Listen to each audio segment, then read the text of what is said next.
is just fantastic.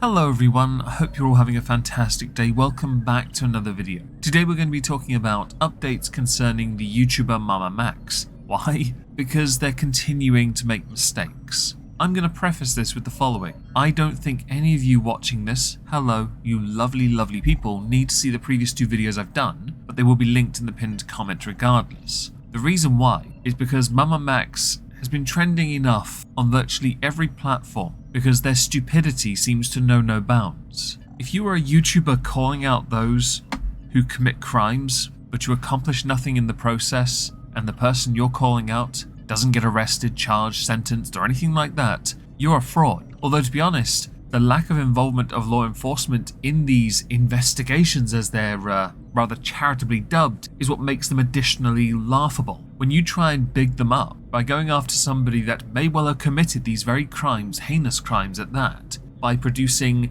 B-Tech, Z-List-esque, Tobin Bell-styled vocal work of John Kramer to try and drive home a terrifying point for the sake of ambience, for the sake of trying to drive additional clicks your way by using other creators as well with scare tactics of optics to force them into compliance. Chances are you are not as noble as you might think you are, or a good guy that you think you might well be. If in doing so, you harm those that are allegedly victims of the very person you are building up to call out, you are failing to handle a situation with optics in mind, and with any level of tact or sensitivity towards those who have been put through enough. Ever since the Nick Diorio video dropped, Mamamax has been trending on-off ever since. In fact, Mamamax was trending today on the 5th of February 2024 at time of recording, because Mamamax has decided to employ the low-hanging fruit tactic,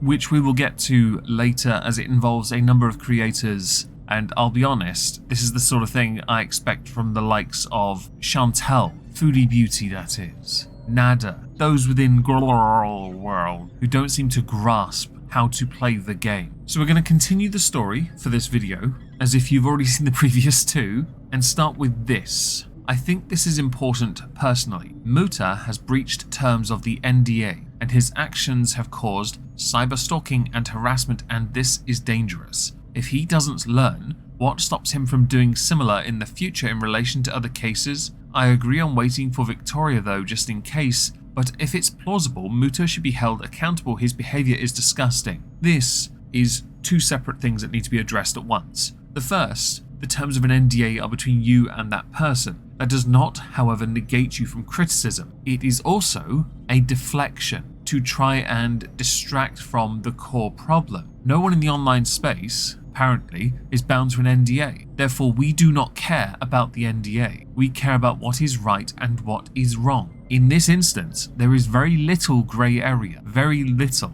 minimal, almost microscopic, like Mamamax's integrity. Tommy C did put out a video titled, "Is Spencer also involved in the Mamamax scam?" And this has led to much in the way of criticism aimed at Spencer. Spencer's been heavily involved in this investigation that Mamamax is currently doing on the vampire cult god guy. And somewhat unfortunately for Spencer, I don't think they realise just how damaging all of this is because of how poorly executed it was. There is no getting out of the harsh reality that comes with doing this. Years ago, it was called something ops, GHEY, yeah? That's what people called this kind of behaviour. These kind of behind the scenes going in on people investigation things, right? Collusion. If this was ever going to amount to something that could actually lead to a conviction, then this would have been handled less like a circus act or a pantomime or some kind of build up to a blockbuster movie and actually delivered on. I've seen others who go straight up to the person's house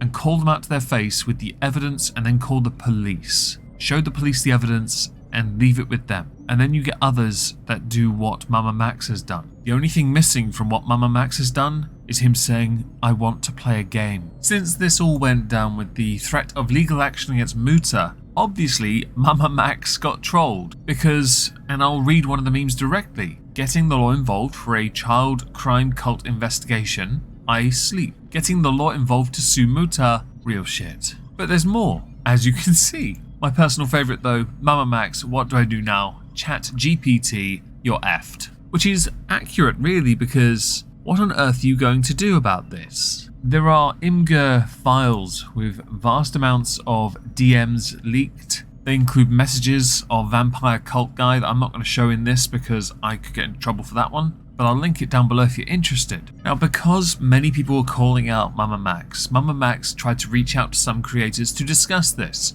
Willie Mac was one of them, but there were many delays on their end, on Mamamax's end, so Willie Mac made a video. He had threatened to do it anyway, and 2 days after making the threat, he had in fact done that. By the way, when you're making 15 grand a month and you're still not managing to put so much as one of the group of people you try and collect to put away, like Pokemon but PDF Pokemon away, something about this reeks of wrong, especially when you have such phenomenal support. If those who have decided since then to stop being his patron would like to support somebody else who actually does something for a living, you could follow literally any other creator. I'm not even joking, anyone else. On Mutahar's Some Ordinary Podcast YouTube channel, he discussed how Mamamax had continued to make the situation worse. First of all, by correctly pointing out that those consuming YouTube content are a little bit on the brain dead side because critical thinking doesn't seem to be a factor in many people's lives. This could equally apply to the likes of Mamamax, who didn't even think to collaborate with the correct people, whether that be those who do this kind of content, or to simply produce the content as time went by, as opposed to teasing it like a movie. Mamamax had updated their channel page to essentially only have For You and linking Auntie Spencer underneath. Videos are still there, but not all the videos. In fact, any of the more recent ones are in fact gone, because optics. And once deleted, it totally is gone from the internet, and I totally don't have some of these videos on my hard drive. Max was in a type of content that was so easy to not get screwed up in. His enemy was pedophiles, right? I think that's why so many people were on his side for as long as they were. That's why I was on his side up until, all this shit came out. Because, he's going up against literally the worst people in the universe. And it's like, well, yeah, it's a pretty easy side to take. Yeah, because it's like, at the end of the day, he was in a situation where if you criticized him, it was like, well, what are you doing? You're trying to defend like a or something, and it's like, oh, okay, that's a good point. I guess I'll just stop all critical thinking. This is where a concession had to be made why many did not call out Mamamax sooner. When you consider the genre of content Mamamax produced, many are unwilling to put their neck out to criticize because we want to back you. We want to be on your side. You will find many that are victims supporting you because they want to see you succeed in your mission. In this, Mamamax's mission was always God's. Guard our daughters and sons. Apparently. When Nick Diorio made a follow-up video, Nick Diorio included a fact that Mamamax's mega account had been suspended. This was important because there were links involved and sources. Mamamax, during a now 2-hour interview conversation, well, nearly 3 hour actually, with Nick Diorio and Muta, explained what that was about. I'll link that, by the way, down below, but I'm going to straight up rip it from Nick's video because he's got the correct part. The mega folder and why it was publicly available was evidence of predators. This includes them masturbating on camera while I am telling them I'm a 15-year-old girl. This was made available so that people could see that these videos, even if there are fictional elements, this part is real, and this needs to be taken to law enforcement. If it was sent to law enforcement by Mega, then it is serving the purpose it was intended for. That was debunked by Muta in a video titled The Aftermath of the Mamamax Situation, where they pointed out how the fingerprint ID on those images within those files on Mega work, and how appeals are very unlikely on that site. Mega also don't typically tell you why you've been yeeted, which undermines, contradicts everything Max seemed to talk about during this nearly 3-hour long conversation, which has since, in its entirety by Nick Diorio, been made public. It's brutal. At no point during any of it does Max look remotely redeemable. Clueless, many in the comments actually felt that Max might look like they possess an IQ below average, because of not only how poorly they handled the situation, but how they handled this conversation with Muta and with Nick Diorio. Which, by the way, all the credit in the world to both of them for this. Muta for dealing with one of the individuals who is an alleged victim to help them discreetly get the justice they deserve without putting them on blast, and Nick for calling this crap out when it first hit, when it was clearly apparent to be a grift. Shortly after the release of the entire interview, as it were, many were questioning the validity or veracity of claims made by Spencer throughout the entire call. This is going to be a prevailing problem for others who are going to be held to this lens where I had mentioned in previous videos a form of poisoning the well has taken place. This is the nature of the problem. When you are involved in the online space, rather than taking legal action when you are supposed to, dragging this out in video form, you are not helping any of the victims. It is why many creators, myself included, are very conflicted when it comes to this particular genre of content. It's why when I do crime content, I cover those that are resolved, not ongoing. Because ongoing is allegation, allegation, allegation, and I'm not an investigator. I know my place and I know my limitations. I also know I don't want to harm the victims, the alleged victim, or the actual victim that may well be the one being accused. Just to insert disclaimer here though, no one thinks that vampire god cult guy is innocent. This situation has not helped in the slightest. What I want to do now is show a clip. It's an hour and 45 minutes into this 2-hour 42-minute video of theirs, interview, and it showed to me, because there was a lot of talking from Spencer up to this point, a lot of questions and answers, totally understood that. But this is Mamamax trying to employ some mental gymnastics to justify his actions, accusations and justifications for actions.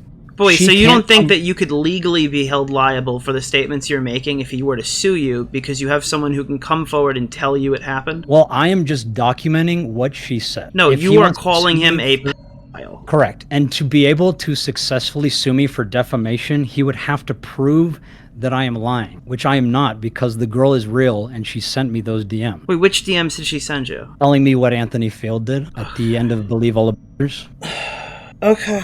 So if Charlie can call Sneeko a pedophile because he said he's attracted to cuties, I think a testimony with multiple witnesses would be enough to call Anthony Field a pedophile. The problem Mamamax has here, it's quite an annoying problem, is that Mamamax is trying to justify calling someone a word that can be argued to be defamation. If this went to a courtroom, if you were able to prove that they are a PDF file, that would be a separate problem, wouldn't it? But you haven't done anything really beyond throwing turds at somebody. Collecting all the information, having all these witnesses, all these victims, means nothing if you don't act on it. And you've had this information for a long time, and you've done sod all. Trying to use another creator is a false equivalence. It really is. I get your point, I really do, but it's weak tea and you should be above it, apparently. So why is there no evidence that this happened if you're saying that this was done in... I believe you said, like, your sister had seen this with her eyes. So, like... This was a Snapchat that the girl did not save. So it was opened in front of a group of people, then? It was open at dinner at my house with my sister looking at it. Can we get the ages specifically to this situation, I guess? It was 14, but she looked 9. Like, she's currently 20-something, and she still looks 12. He was 18 or 19 at the time. Okay. And that's another thing, is the fact... it's just everything. Like, how can you not see it? This here opens up another problem, because you are referring to a different case, obviously, somebody else, and a situation concerning someone that was very young, but not saved, without any proof. Rather aggravatingly, you are asserting something, Max. Many eyewitnesses, yes, that really does lend some credence, but it can also then be used by the defense as the following. So they all just hate him and they want to lock him up. It's remarkably easy to dismiss something when you have no proof to it beyond anecdotal. You really need to be better at this. For somebody who claims to be a hunter of the PDF variety, I am somewhat disappointed in you on this one. But Nick does point out when you referenced Sneeko, this is not really a relevant comparison, and I want to play that before we finish. I don't know why you're using Sneeko as a comparison. No. I'm just saying when you see a specific... So let's say you're reached out to someone that you know, that you've known your entire life, and they're like, hey, this dude sent me a dick pic when I was 14, can you say something about it? And you ask others about it and they can verify that it did happen. Why would you not say something about it? I think there's a difference between why wouldn't you say something about it in a social setting to other people in your area, saying, hey, this is pretty weird, you should probably stay away from that guy, and blasting it on your YouTube channel at the end of an abuse allegation response video. I think you know exactly what you were doing there. It was pertinent to the video. When I was watching the lyric stuff, anytime the Anthony Field situation came up, you said it was his behavior that's evidence enough. The false equivalence is because simply saying one person is not the same as having evidence, actual evidence that can be shown at any time to confirm something. That's the point. The story of Mamamax's channel. I'm the authority, the arbiter of truth. I am the judge, jury, executioner. Listen to me, because apparently Mamamax is truth. I'm not surprised more and more people are unfollowing, unsubscribing, and no longer supporting the works of Mamamax. No doubt they will consider this the thinning of the herd, the necessity to get to the point where we finally see the proof. But I'll be honest, I doubt even if you provide the proof now, considering the damage you have done, it will lead to any positive outcome of the god vampire cult guy going to prison, which would entirely be on your own head. Of course, disclaimer, if true. Earlier on in this video I mentioned a Goral World related connection. Tactics employed by Mamamax, allegedly, that in and of itself do not help Mamamax in the slightest. Lyrics, Muta, Nick Diorio, Xylee, and others were all hit with privacy complaints concerning any content talking about the subject matter of Mamamax being a grifter. Magnetar on YouTube has decided to set up a go-get funding to pursue legal action against Mamamax, hold him accountable, not just for what he did to Magnetar, but to others that he has harmed. A lengthy statement was also put out by Night Docs concerning their involvement with Mamamax as well. If you want to read this, pause it. It is, quite frankly, horrifying, and I agree with the assessment that Mamamax suffers from a form of megalomania. We would give it its actual name by current year standards, but there are a number of people within my audience that are quite sensitive to